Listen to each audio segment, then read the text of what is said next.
হয়, দেৰগাঁৱত এতিয়াও বানক লৈ আতংক অব্যাহত আছে ৰাইজৰ মাজত আৰু পানী কিছু কমিছে যদিও এতিয়াও ঠায়ে ঠায়ে যথেষ্ট পানী আছে, যাৰ ফলত এতিয়াও বহু পৰিয়াল গৃহবন্দী হৈ থাকিবলগীয়া এটা পৰিৱেশ। এই মুহূৰ্তত মই ব্ৰহ্মপুত্ৰ অঞ্চলৰ অতি ভিতৰুৱা কুহিমাৰীত উপস্থিত আছোঁ। কুহিমাৰী চাওক, এইটোতো মূল পথ।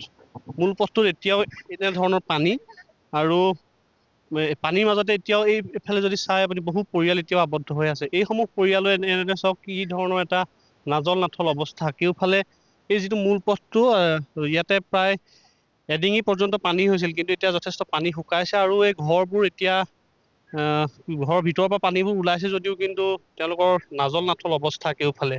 আমি পৰিৱেশবোৰ দেখুৱাই আছো। এয়া ব্ৰহ্মপুত্ৰ অঞ্চলৰ অতি ভিতৰুৱা এই কুহিমাৰী ঠাইৰ পৰা আমি পৰিৱেশ দেখুৱাইছো। এটা পৰিয়ালৰ ওচৰলৈ আমি আহিছো, আমি কথা পাতিবলৈ যত্ন কৰিম। আমাৰ বয়োজ্যেষ্ঠ ককা আছে। ককা, দেখিছে আপোনালোকৰ এতিয়া পানী যথেষ্ট ইয়াত পানী হৈছিলে, এতিয়া কিছু পানী ওলাইছে। ওলাইছে। কিমান কষ্ট হ'লে পানী? এই কষ্ট হ'ল আৰু গৰু গাই আৰু এই আহে ৰাতিপুৱা শোৱাৰ পৰা উঠাৰ পৰা মানে গৰু গাই ঘূৰা বা আমাৰ ৰক্ষাৰ ভিতৰত সোমাবলৈ নাপাওঁ। হয়। যথেষ্ট পানী হৈ গৈছে। যথেষ্ট পানী হৈছে। খোৱা বোৱা খোৱা বোৱাটো আৰু সেইটো আৰু বেলেগেই আৰু ৰাইজে দিছে আৰু সেইটোকে বনাই কোনাই খাইছোঁ আৰু। আপোনালোকৰ মূল পথটো এতিয়াও পানী আছে। পানী আছে। একদম আৰু এঠাৱনীয়া পানীত যাবলগীয়া হৈছে এতিয়া। হাহাকাৰ। হয়, সকলোখিনি সেই কথাখিনি যথেষ্ট পানী হৈছিলে আপোনাৰ। হয়, এই আমাৰ ওলাবলৈ সোমাবলৈ অসুবিধা হৈছে আৰু মানে পানী গৰু ছাগলী আমি লোকৰ ঘৰত ৰাখিবগৈ লগীয়া হৈছে, জানে নাই। এতিয়া এই ধৰণে আমিও বুঢ়া বুঢ়ী এহাল আছো আৰু মানে ইয়াতে আৰু যেনে তেনে খাই মেলি আছো আৰু ৰাইজে দিছেহি, জানে নাই। বহুতখিনি পানীও হৈছে, জানে নাই। তাকে আৰু আহিছে হয়। মূল পথটো এতিয়াও পানী হৈ আছে। এতিয়াও একঁকাল পানী হৈ আছে। এডিঙি হৈছিলে ধৰক, এতিয়া সৌ ভূৰ এখন সাজি পেলাই তেনে অহা যোৱা কৰি আছো আমি, জানে নাই। বহুত কষ্ট হৈছে। খেতি বাতিও বহুত নষ্ট খেতি হৈছে। বাতি কঠীয়া নাই, বাৰী খেতি নাই, কলগছবোৰ চব মানে জোপা-জোপাকে পৰিয়ে আছে, বুজিলে নাই। তেনেকে এতিয়া আমাৰ চলাৰ উপায়ে নাইকিয়া হৈছে। হয়, খেতিকে গৈ খাই খেতি কৰি খাই আছো হয়। একেবাৰে শেষ হ'ল, একো নাই। হয়, কেনেকে খাব বছৰটো? এতিয়া উপায় পোৱা নাই। এতিয়া কেনেকেনো খাম আৰু, জানে নাই।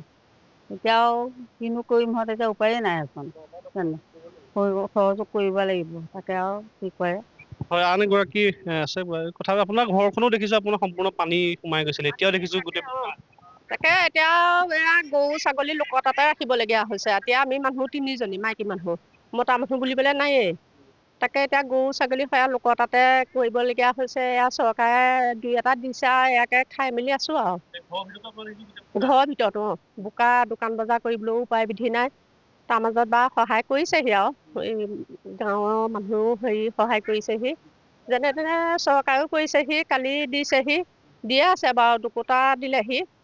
তাৰপৰা এইবোৰ গাঁৱৰ মানুহেও দিছেহি। এতিয়া আপোনালোকৰ পানী শুকুৱাই নাই। পানী শুকুৱাই নাই, এতিয়াও ভিতৰৰ পৰা ওলোৱাই নাই। আপোনালোকে দেখিছে নহয়, মই তাৰ পৰা হেৰিয়ৰ ষ্টেণ্ড আনিছোগে, এই জুই ধৰিবলৈ। ৰাতিপুৱাৰ পৰা চাহে খোৱা নাই, জুই ধৰিব পৰা নাই। তাৰপৰা আমাৰ ঘৰৰ পৰা ষ্টেণ্ড এডাল আনি বুলি এয়াই হৈছে বানপীড়িতৰ যি হাহাকাৰ। দেখিছো আপোনালোকৰ ইয়াতে বিস্ত খেতি পথাৰ নষ্ট হ'ল। এতিয়াও দেখিছো মূল পথটোতো এতিয়াও পানী হৈ আছে। এতিয়া মূল পথটো বহুত, আজি 88 চনৰ পৰাতো আমি জন্ম হোৱাৰ পৰা এইটো ৰাস্তাত আমি দেখিয়ে আছো। কোনো প্ৰতিজন প্ৰতিনিধিয়ে আহে, প্ৰতিজন প্ৰতিনিধিয়ে কয় যে এইটো ৰাস্তা বনাই দিম, কিন্তু এইটো কুহিমাৰী পৰা ধৰি আপোনাৰ কমলাবাৰী সংযোগ পথ, এইটোত নাই কমকৈ 40-50 ঘৰ মানুহ আছে। যদি চৰকাৰে এইবাৰ মেলাই আহি সিদিনাখন কৈ থৈ গৈছে, কৈ থৈ গ'লেই নহয়, বস্তুটো আপোনালোকে আহি সম্পূৰ্ণ শুকোৱাৰ পিছত আপোনালোকে চব এই ৰাস্তাটো দিয়ক। সম্পূৰ্ণ মানুহখিনি ৰাস্তাটো ওখ হ'লে গৰু ছাগলীৰ পৰা ধৰি সমস্তখিনি জীৱ বস্তু মানে তাত থব পৰা হ'ব। গতিকে সেইখিনিক আমাৰ বিধায়কক সিদিনাখন আহিছে যদিও এতিয়াও আমি অনুৰোধ কৰিছো যাতে এই ৰাস্তাটো পাহৰি নাযাব।